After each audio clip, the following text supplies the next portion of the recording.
Sorry, there's a delay, but you are There is. helping people see the strength that Mhm. come from the struggles. And it makes them look at their own life and their struggles and say, well, if Nick is doing this, I Mhm. can do this. So when you ask me, what I do and whatnot is I come from a strength base. I look at Mhm. those challenges at the gifts that they bring you, the lens, the Yep. humanistic component that you have, the humbleness that I see in you, that people will approach you with their Mhm. problems Mhm. and their challenges because they can Yep. relate to you. Mhm. Those are the things, like, you have found your gift. You have a gift out of all Mhm. this. Hello, everyone. Welcome to the Infinite Abilities Podcast. I am your host, Nick Yerhart, and we are here to encourage each other to find our own unique abilities. Let's go.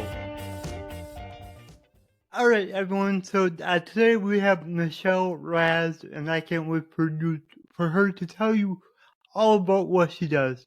So, Michelle, can you tell us a little bit about yourself? Absolutely. So I've been in the space and field of working with neurodivergent communities since 2010, and actually even before that, because I got started with my family members who are neurodivergent. Mhm. And I work with students for academic success that's centered around executive functioning skills. And all of our clients are neurodivergent. So they may be ADHD on the spectrum, autism, AD, can I say it? ADHD on the backside, and then other comorbid conditions, dyscalculia, dysgraphia, anxiety, depression, all of the terminologies that fall under neurodivergent. The Mhm. commonality, though, between all of them is that they struggle with these executive functioning skills. Yeah. And for those people that don't know what those are, they typically start with emotional regulations that Mhm. are hard to regulate for various reasons. And that then will also filter down and trickle in and affect their academic success. And so we start with helping them with those. And then our key core part of our program is helping them with organization, time management, procrastination, short term memory. And I have a lot of brain hacks and whatnot that we help people be able to thrive in whatever goals they have with their Mhm. academic success. And I've also worked with adults as well. So Yeah. that's in a nutshell, which is a lot. When people ask me what I do, I say, well, okay, are you ready for this? Yep. Well, no, it's really good what you're doing. It's definitely needed. I know you're helping a lot of people, so I just want to thank you for what you're doing because it's extremely important. And it seems like you Thank know, you. people that are neurodiverse, it's more and more, nowadays. So it's definitely Well, good we all are to diverse, understand. right? Well, yeah, And exactly. the difference is, yeah, and people are just that are struggling to be able to fit into what is, quote, normal out there. They Yeah. tend to mask, and it's exhausting and it's Mhm. frustrating, or they just don't do it at all, and then they Mhm. get rejected by society. And so Yep. what my approach and my program that I've developed over the last 15 years is that we look at this as a place of strength. We look at Mhm. what it is that being neurodivergent, a non-linear thinker, really, let's talk about that. We have the linear thinkers, which is the traditional education route, and then we have that non-linear. Mhm. And it's hard for those people to relate in a linear world. And in the linear world, they're wondering why the nonlinear thinker can't follow directions. They're not fitting Yeah. in. And what happens for the people, that are masking and trying to fit in, they're often compromising their, Mhm. not only their happiness, but their own creativity and the gift that they bring to the world by thinking differently and seeing the world through their own lens. And I'm sure you Mhm. can relate to that yourself. Oh yeah. When you are struggling with an area, you're not typical. No. You looking at things differently. But Mhm. what is the gift in that? What do you bring with your neurodivergent mind? Mm-hmm. Yeah, exactly. And like I grew up my whole life trying to fit in, and I would basically try to hide that I have cerebral palsy, and well, you can't hide Yeah. this. So, you know, it wasn't until just a few years ago that I actually accepted who I am and became, like okay with having cerebral palsy, and now like I thrive because I know who I am, so I Mhm. can go out in public. I'm not ashamed of anything. Like, yeah, people stare. Okay, that's fine. Stare all you want. Give me more Yeah. attention. That's kind of how I am now. It's like I want all the attention. Where before I didn't want to stand out. I wanted to be quote unquote normal. I love that. Hmm. And I, now I it's love that. And like, here's my thing. yeah, Sorry. Can I ask you a question? yeah, And I want to go somewhere with this question. okay. What is it about your struggles where you didn't fit in as for the obvious reasons and then for the not obvious reasons? How has that shaped you and giving you a gift that you can then go out there and just share with other people in the world? Well, it gives me a gift of, simple inspiration. You know, People see me out, doing all these things, and they're like, oh, well, I can do more. Like, why am I not doing more? So I like to just give Yeah. people that extra little boost. Like, come on, we can do this. Yes. Because like every day I fight through struggles. It's not easy, but I keep going because number one, I like the challenge. So I like challenging myself to figure out how to do things on my own. And then the second thing is I Yeah. know that by me sharing that, because I post on social media every day, videos, and I do these podcasts, and I can share my struggles and how I overcome them. So then I can help other people Beautiful. overcome the same thing. And do people want to hear from you?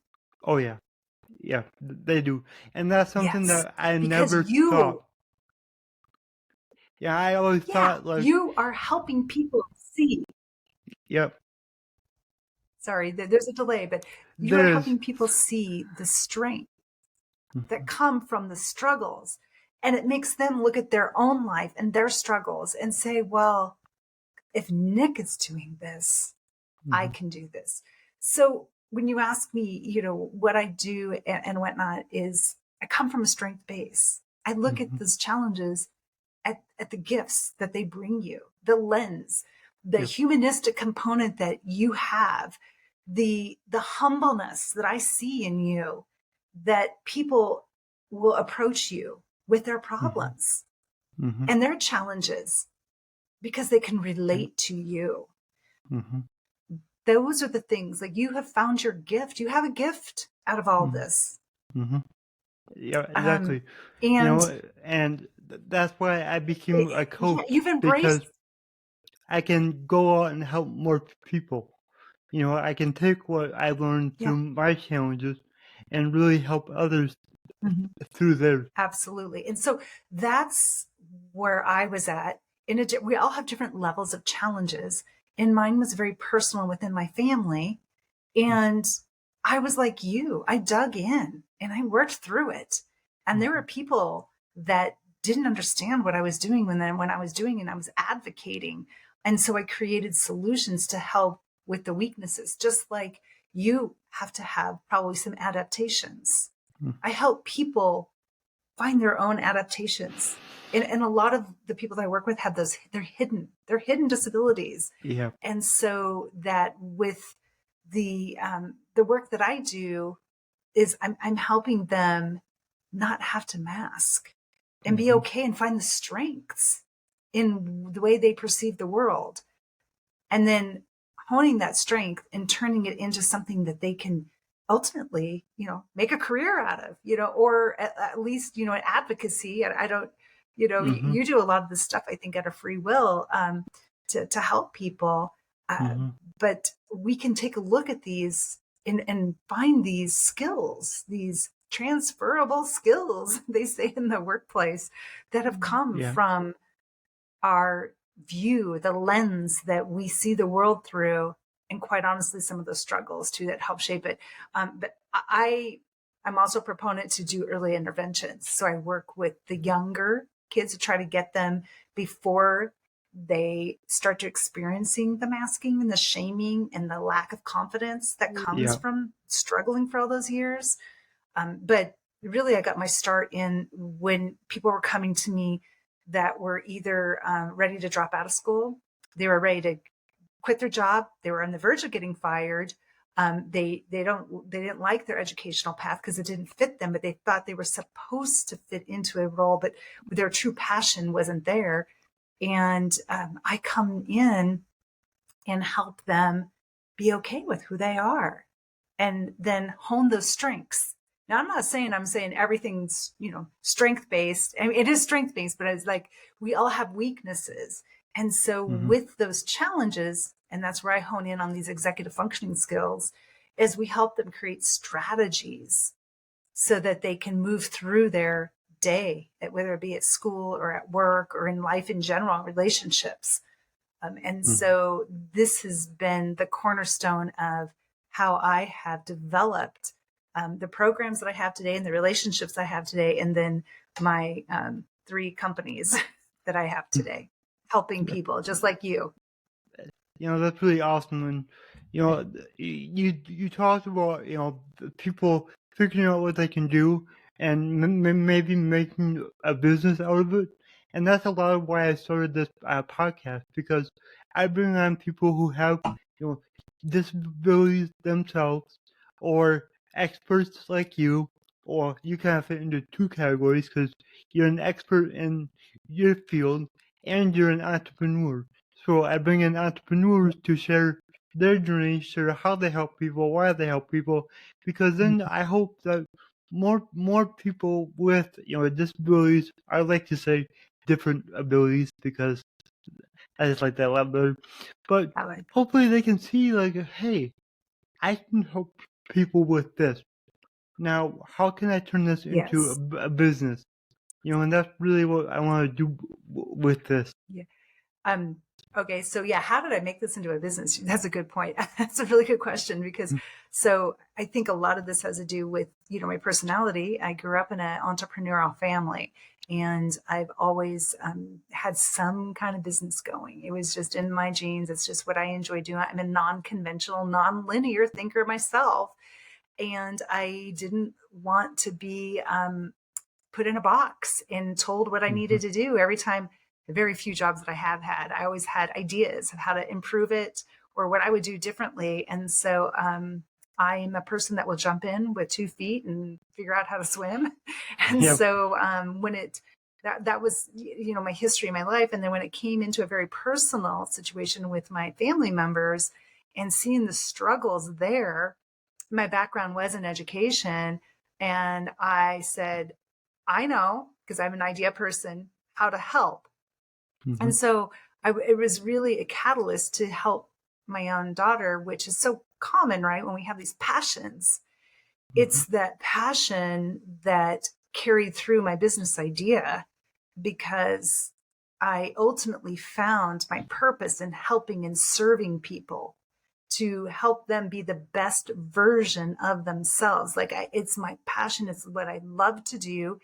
And we all need to make a living. And so Mm-hmm. it's almost secondary to be making the living because I serve on a nonprofit board. I'm on a global movement, I'm a founding member, which is a nonprofit. We are a for-profit company, but we constantly are looking for federal money to help. Mm-hmm.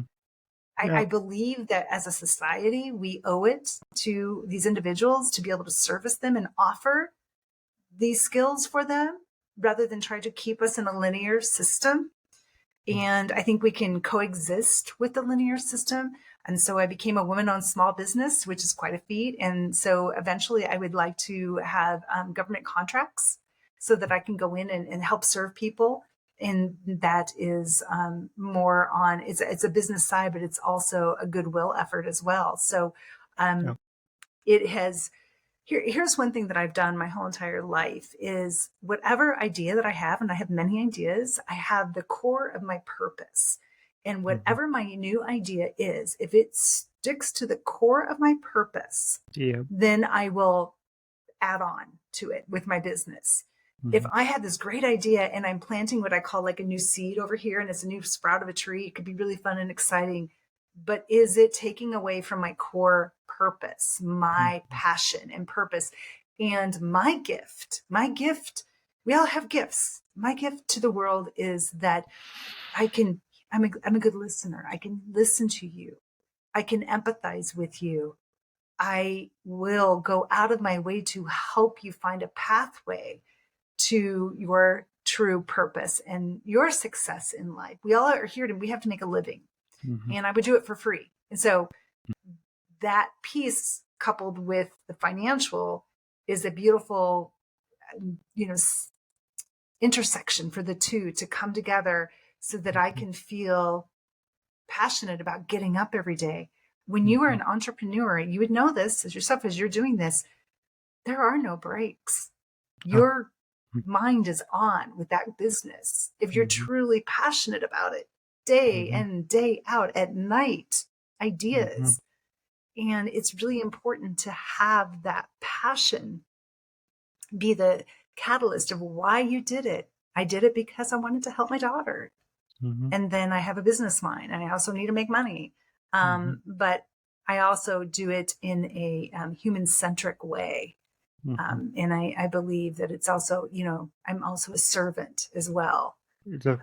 So does that answer kind of, why I do what I do? Yeah. Okay. Yeah, definitely. And, it goes off what I like to say, the more money that my business makes, the more people I can help. And that's why I do this, is to help as many people as I can. So I know that you said that you have 3 businesses. Would you like to tell us what they are?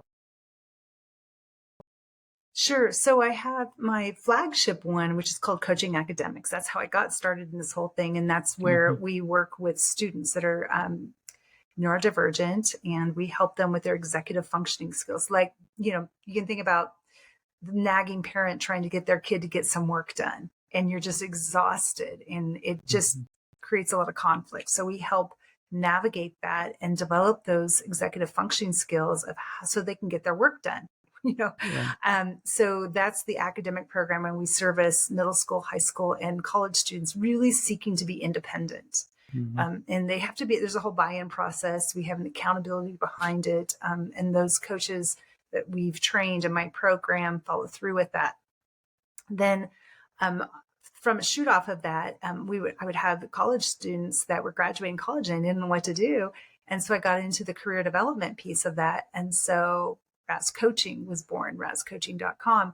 And that quickly turned into servicing adults that were in professional positions in the workforce that were neurodivergent, and they were masking.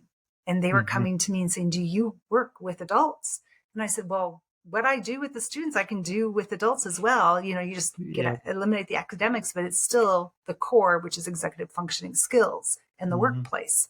Are you getting your work done? Are you showing up on time?